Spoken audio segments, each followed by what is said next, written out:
most painful thing that I see today is that the biggest thing of SME business owner is कि ना तो उनका business fail हो रहा है ना उनका business succeed हो रहा है, वो slowly struggle कर रहे हैं failure की तरफ. I'm not saying certain sect, but overall when I see, this is what I see. और ये सबसे बुरी चीज़ है क्योंकि अगर आप फेल कर गए तो बढ़िया, एटलीस्ट यू स्टार्ट अफ्रेश. अगर आप सक्सीड कर गए तो you know what worked, but slowly ऐसे ऐसे जाना, स्ट्रगल करना, that is the worst thing that we can do to ourselves, because we don't know what's working and we still not getting the result and we don't know what's not working either. तो I want to help and support SME business owners so that वो अपने turnover के अंदर, same turnover के अंदर, same capital के साथ कैसे ज़्यादा पैसा कमा पाए. टर्नओवर तो आप बढ़ाते ही हो, बढ़ाते आ रही हो और आगे भी बढ़ाओगे, but how do we change that? So is quest पे I did a lot of finding and I found one golden gem which is so relevant for all of you that आपका business को ना देखने का नज़रिया बदल जाएगा. So for that I'm going to, because I've done this activity with someone in our community and I'm sure आप सब उनको जानते हैं, and that is none other than Sanjeev ji. So Sanjeev ji, welcome. And thank you so much for inviting me. So I'm sure सब जानते हैं Sanjeev ji runs 2 businesses, CO IT Box and TNS Infra. तो आप सब शायद उनको CO IT Box के नज़रिए से जानते हैं, लेकिन आज हम संजीव जी के दूसरे बिजनेस के बारे में बात करना चाहते हैं, which is TNS Infra.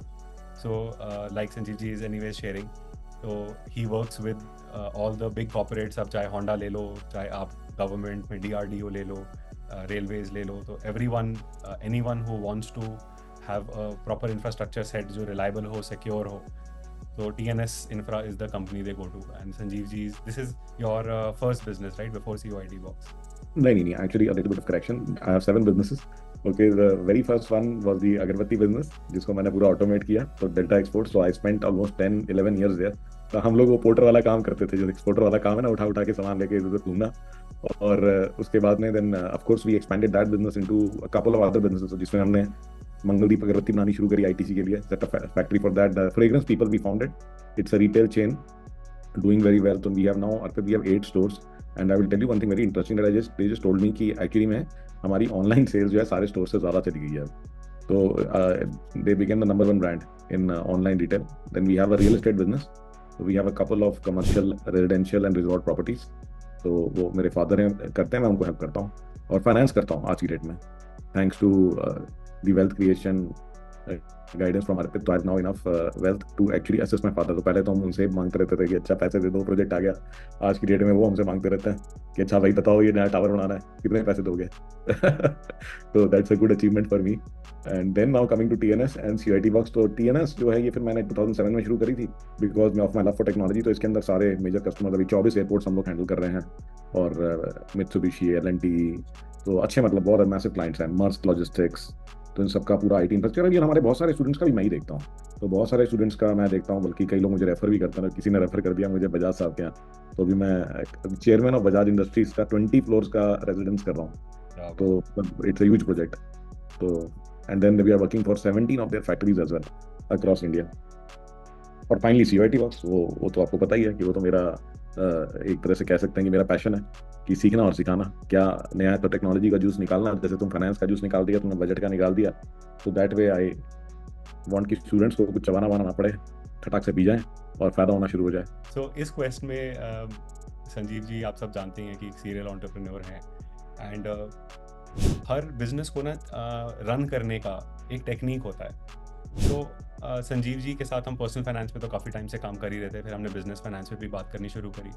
So something very beautiful happened in the last month when we got on to a certain topic, और मुझे लगा ये टॉपिक आप सबके साथ शेयर करना बहुत ज़रूरी है, बिकॉज यही है वो पैसे की एफिशिएंसी आपके बिजनेस में जो आप सब भी खोल सकते हो, जो हम संजीव जी के साथ भी अब आगे करने वाले हैं. सो बात ये हुई थी कि बिकॉज संजीव जी का प्रोजेक्ट्स बिजनेस है, किसी का मैन्युफैक्चरिंग बिजनेस भी हो, तो सबसे बड़ा इशू हमेशा ये रहता है कि अगर आपको धंधा बढ़ाना है तो पहले धंधे में पैसा डालो, और अगर आप ऑर्डर ले आए तो आपको कैपिटल चाहिए, और कैपिटल एक ऐसी चीज़ है हमेशा लिमिटेड इन नेचर होती है, और अगर आपके पास खुद की नहीं होती तो आपको बोरो करनी है, अब बोरो भी करनी तो एक लिमिटेड अमाउंट तक कर सकते हैं. और बिजनेस को जैसे जैसे आप स्केल करते जाएंगे तो आपको और ज़्यादा पैसे की ज़रूरत पड़ती जाएगी. तो अगर बिजनेस के अंदर पैसे की एफिशिएंसी ना खुले तो this creates more trouble than comfort. And on my quest कि हम इस चीज़ को रिजॉल्व करें, मैंने संजीव जी से समझने की कोशिश करी कि वो अपने बिजनेस में कैसे वर्क करते हैं। तो before I go into that, मैं साथ साथ आपको एग्जाम्पल भी देता रहता हूँ। सो वी डिस्कस कि एक्सेस टू कैपिटल सबसे बड़ा, सबसे मुश्किल एक लिमिटेशन फैक्टर होता है बिजनेस को ग्रो करने के लिए। तो मैंने संजीव जी से सवाल पूछा कि संजीव जी, आप कैसे एनालाइज करते हो कि मुझे ये वाला प्रोजेक्ट लेना है, या कस्टमर लेना है, या ये ऑर्डर लेना है। तो Sanjeev ji, could you help me recall कि हमने इस पे क्या डिस्कशन किया था? हाँ, बेसिकली देखो, हमने काफ़ी काम किया सिंस 2007 और हमने बहुत पैसा गंवाया। ठीक है। और 10 साल में हमें ये समझ में आया कि कौन सा ऑर्डर नहीं लेना है। ठीक है। तो मेन थिंग इज नॉट कि लेना कौन सा है, मेन थिंग क्या है कि लेना कौन सा नहीं है। एंड इवेंचुअली यही हमें समझ में आया कि हमारी कंपनी जो है वो एक सर्टन टाइप ऑफ ऑर्डर्स ही कर सकती है प्रॉफिटेबली। एंड मेजर इश्यूज क्या थे, जैसे बहुत बड़े बड़े क्लाइंट्स हैं, रेलवेज हैं। पहले मैंने जियो के ऑर्डर उठा लिया बहुत सारे, तो मैंने करोड़ों रुपए का नुकसान किया, क्योंकि वहाँ पे क्या है कि पैसे, मतलब देखने में आपको लगेगा कि बहुत अच्छे बड़े ऑर्डर्स हैं, बट उनकी फाइनेंशियल जो कैश फ्लो है वो बहुत ही पुअर है। तो वो पता लगा आपसे 1 करोड़ का काम कराएंगे और हर बार आपको 30-40 लाख रुपए दे देंगे, या मे बी 70 लाख दे देंगे। तो आप 10-10, 20-20, 30-30 लाख रुपए हर महीने उनके पास इन्वेस्ट कर रहे हो। तो एक्चुअली में यहाँ पे क्या है कि मेनली हम जब बिजनेस करते हैं तो हमारा इंटेंशन होता है कि हम अपना प्रोडक्ट और सर्विस सप्लाई करें और उस पर हम अपना मार्जिन कमा लें। यहाँ पे एक हिडन फैक्टर जो अर्पित बड़ी अमेजिंग चीज निकल के आ रही है वो ये है कि लोगों ने हमें एक्चुअली में अपना फाइनेंस का वो बना लिया, बैंक बना लिया। एंड इसके अंदर में मतलब कि ये सिर्फ छोटी कंपनी नहीं है, बड़ी कंपनी है। जैसे कई सारी अथॉरिटीज हैं, पता लगा टेंडर की ईएमडी ले ली उन्होंने। अब वो ईएमडी क्या है कि ये नहीं कि छोटी मोटी ईएमडीज हैं, कई बार ईएमडी जो अर्नेस्ट मनी डिपॉजिट है, दैट इज लाइक का गारंटी कि भैया आपने अगर बिड किया तो आप कल को उस बिड में आप वापस नहीं जा सकते, अगर आपको फिर एग्जीक्यूट ही करना पड़ेगा। एग्जीक्यूट नहीं करोगे, जैसे बयाना दे देते हैं ना, तो उसी तरीके से होता है। तो 1-1 करोड़ रुपए के मतलब ईएमडी जो है वो पड़ी हुई है 6 महीने हो गए, 8 महीने हो गए, तो आप तो मजे से उस पर पैसे लूज कर रहे हो। ठीक है ना। तो हमने फिर यही देखा कि भाई बहुत सारे ऐसे कस्टमर हैं, उनके ड्यू टू देयर इंटेंशन और due to their working their processes, उनकी पेमेंट्स इतनी डिले आती हैं कि वो फाइनेंशियली फीजिबल ही नहीं है। चाहे आप प्रोडक्ट पे कुछ भी X+10, X+20, X+30 करते रहो, वो फाइनेंस में वो सब चूस लेते हैं। ठीक है ना। तो मेजर जो ये रहा कि भाई अब हमने फिर ये आइडेंटिफाई कर लिया कि कौन से ऐसे कस्टमर है प्राइवेट में और गवर्नमेंट में जिनके साथ हम लोग फाइनेंशियली काम कर ही नहीं सकते। तो that is one of the major things I would say, कि जो लोग टाइमली पैसा नहीं दे रहे, जिनके यहाँ प्रोसेसेस बहुत लंबे हैं, ठीक है ना, जहाँ पे और दूसरे तरह के कलेश हैं, तो अनएथिकल और इस तरह की चीजें हैं, वो तो खैर काफी जगह में होती हैं, बट लेकिन उसके बाद भी पैसे नहीं आते, तो उनको हमें फिर अवॉइड करना शुरू किया।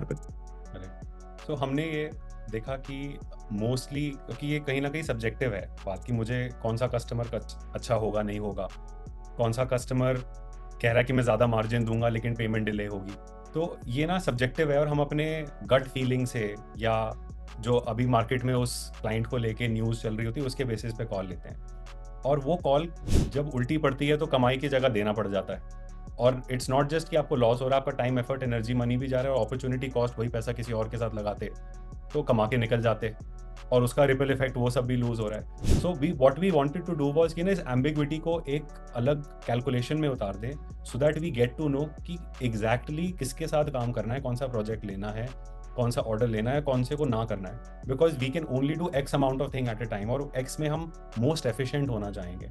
तो उसका जो आंसर हमने जब मिलके बैठ के काम किया तो उसमें दिख रहा कि वो कॉस्ट ऑफ कैपिटल है, कि मेरे बिजनेस में कॉस्ट ऑफ कैपिटल क्या है, वो मेरे को कहीं ना कहीं बताएगा कि मुझे कौन सा ऑर्डर, कौन सा कस्टमर, कौन सा प्रोजेक्ट लेना है और कौन से को नो थैंक यू करना है।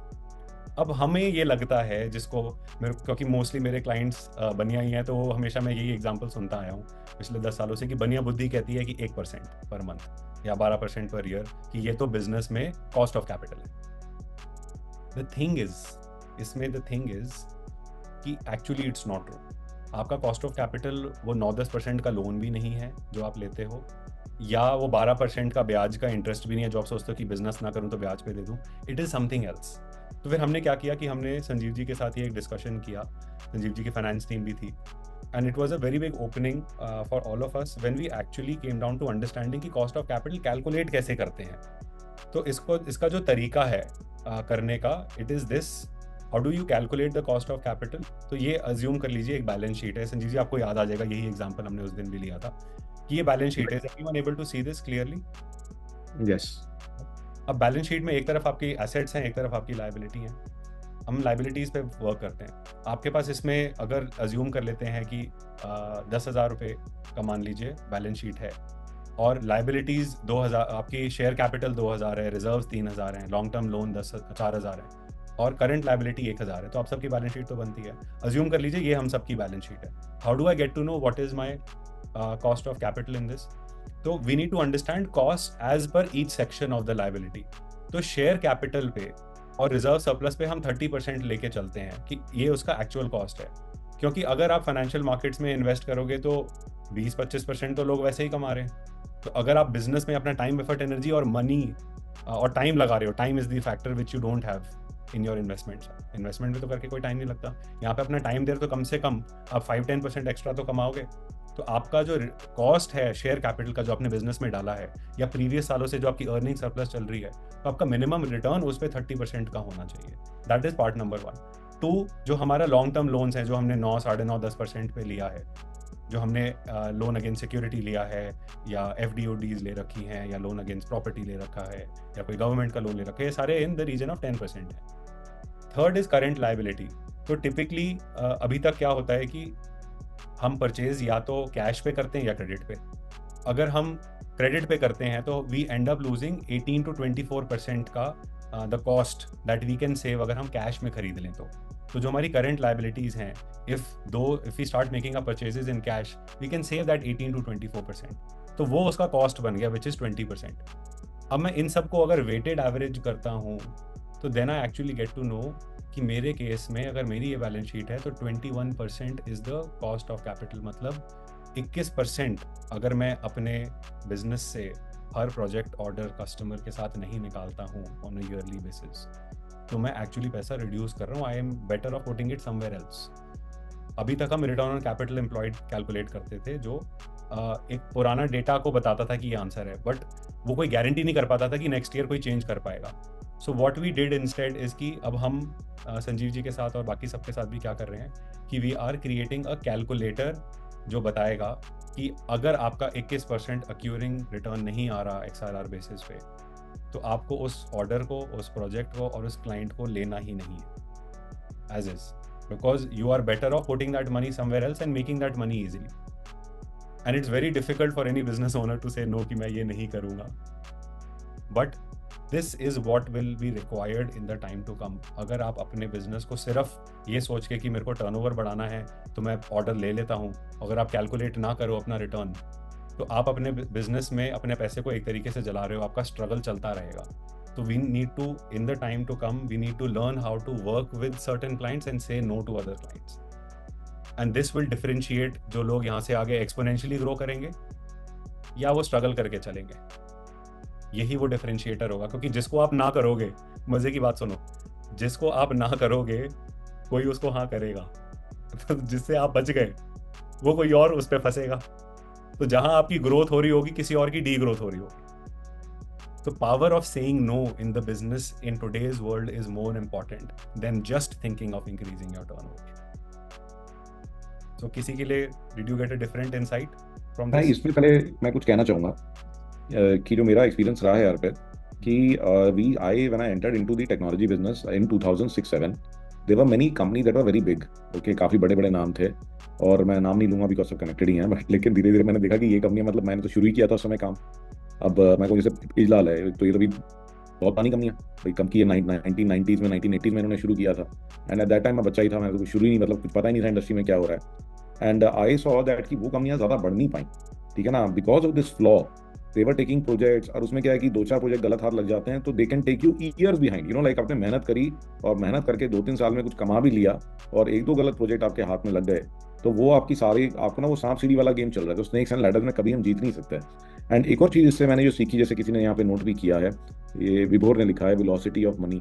तो वेलोसिटी इज़ वेरी इंपॉर्टेंट। तो कई बार क्या होता है कि अभी हम लोगों का जो देखने का तरीका है, हम लोग सबको एक ही तरह से देखते हैं, कहते हैं ना कि एक ही तरह से तोल देते हैं कि ठीक है, अर्पित आ रहा है, पंकज आ रहा है, शुभम आ रहा है, सब बराबर है। तो लेकिन प्रोजेक्ट ऐसे नहीं होते हैं।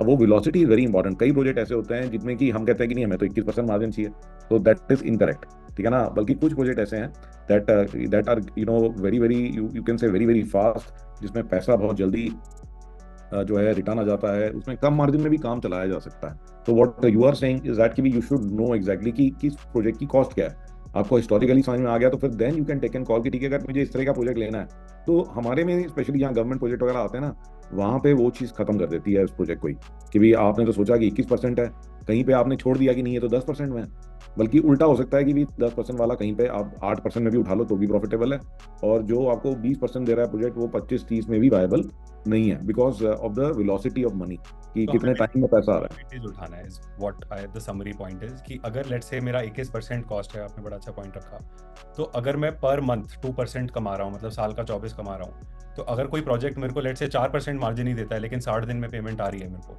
तो मैं फिर भी 21% को बीट कर रहा हूँ, because I am in those 2 months I am making 4% which is actually 24% for the year.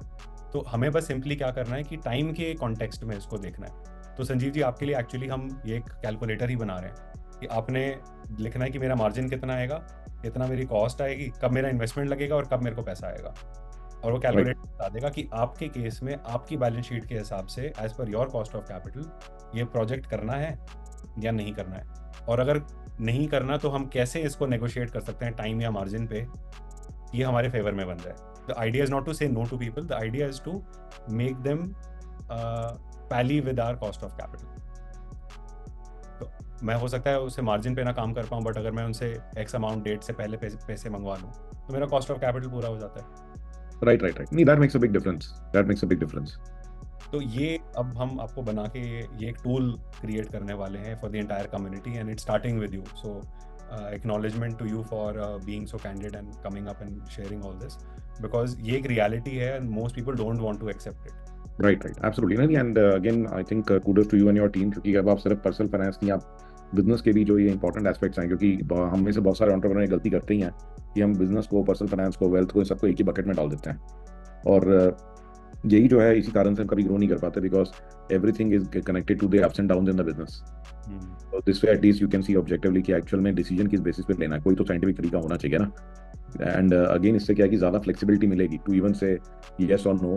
तो ये नहीं है कि भी आप कल को ना, इवन आपकी टीम में बहुत सारे डायनामिक्स होते हैं फिर, तो वो कहते हैं यार मेरी टीम में पंकज बुरा मान जाएगा, इसको मैं मना नहीं कर सकता, शुभम बुरा मान जाएगा, ठीक है ना, क्योंकि वो क्या है कि नहीं जी ये तो इनका कस्टमर है, बड़ा प्रेस्टिजियस कस्टमर है। Now I have some basis to tell Shubham कि नहीं भाई देख, इसमें नहीं बचा रहा कुछ भी शुभम, ठीक है ना, फिर कल को तू कह रहा है मेरी सैलरी बढ़ा दो, मेरे को तो इंसेंटिव मिलना चाहिए, तो कैसे करूँ तू बता। तो now at least you would have a way to show them कि भी ये नहीं हो सकता। Thank you so much Sanjeev ji for coming on board and sharing this with everyone. No no, welcome welcome. तो आगे बनाएंगे तो एज अ टूल बना के सबके साथ अब खेलेंगे इस पे। Great. Ankit, I want to add on this point. जो संजीव सर कह रहे हैं ना, मैंने अनऑर्गेनाइज सेक्टर है इंडिया में बहुत बड़ा, एग्रीकल्चर, जिसमें बहुत सारे प्रोसेसिंग प्लांट्स लगे हुए हैं, तो मेरा एक जनरल ऑब्जर्वेशन रहा, वहाँ तो लोग देखते ही नहीं है फाइनेंस में क्या हो रहा है, कितना आपको रिटर्न्स आ रहे हैं, क्या मार्जिन है, ईयरली क्या आपने बनाया, क्या नुकसान खाया, वो सिर्फ टॉप लाइन देख रहे हैं कि मैंने इतना काम किया। तो वो जो फाइनेंशियल मॉडल्स है ना, रिटर्न्स, जो सर कह रहे हैं ना कि कुछ कंपनीज बढ़ ही नहीं पाई, वो सालों साल काम कर रहे हैं, हमारे इस सेक्टर में तो बहुत सारे ऐसे लोग हैं सालों साल काम कर रहे हैं, कुछ हो ही नहीं रहा है उनका, वो पैसा मतलब शायद 5 करोड़ लगाए थे धंधे में, तो आज 10 साल हो गए वो 7 करोड़ पे ही है, तो वो रियलाइजेशन ही नहीं आ पाती क्योंकि प्रोजेक्ट की इवोल्यूशन ही नहीं हो रही है। एग्जैक्टली, तो इसे सब्जेक्टिविटी तभी निकलेगी जब हम उसको ऑब्जेक्टिवली कैलकुलेटर पे उतार के देख पाए, तो एक रिलेटिव आइडिया तो लगे कि इससे क्या कमाई होने वाली है। अब हाँ, कुछ चीज़ें हैं जो हमारे हाथ में कभी भी नहीं होने वाली, अगर कोई डिले करता है पेमेंट तो अब वो तो हमारे हाथ में नहीं है, बट एटलीस्ट आप बेस लेवल पे आपको पता तो लग जाएगा कि इससे बेटर नहीं होगा, इससे वर्स ही हो सकता है, तो एटलीस्ट मैं उसको तो अपना बेंचमार्क बना सकता हूँ और फिर ट्रैक कर सकता हूँ कि ठीक है मैं इतना मार्जिन लेके चलता हूँ कि ये डिले इतना करेगा।